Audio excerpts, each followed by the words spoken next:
His two models that are out right now, one called the Ocean, the other called the Pear. Don't ask. They do resemble crossovers, but they're significantly cheaper than similar products being offered by Elon Musk, indeed, on the open market. Lauren Fix, the car coach, help me out here, coach. Is this market going to take over? Is this market really going to take off to the degree the government and all these guys seem to believe? No. I'll just say point blank, no, it's not going to happen, and here's why. First off, the grid cannot support every single vehicle on the road being electric. It does not fit for everybody's lifestyle. It is going to take a piece of the market for sure. I mean, right now you're talking about only 2% of the market share in the U.S., but you're going to see a lot more vehicles. Like right now, I'm test driving the Ford F-150 Lightning. They've got 200,000 reservations. They stopped taking reservations because they can't make them that quickly.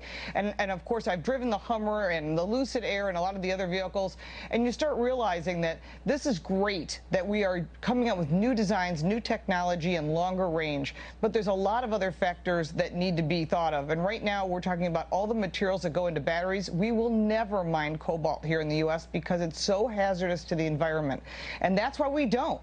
Yes, we could, and it's all done in other countries, all of course mines owned by China. And by the way, all the nickel that we use, the bulk of it, over 44% of it, comes from Russia, who then sends it to China, who then mines it and or processes it and uses it in batteries. So right now, most of the batteries are being produced here, are produced in China.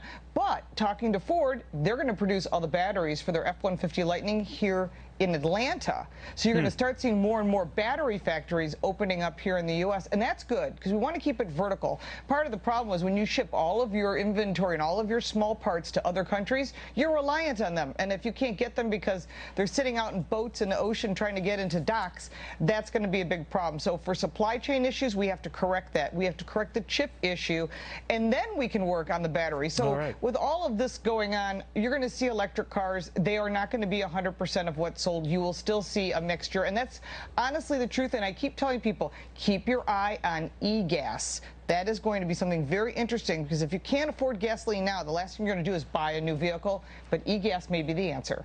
All right, we'll watch closely. Lauren, thank you very much. Lauren Fix, the car coach.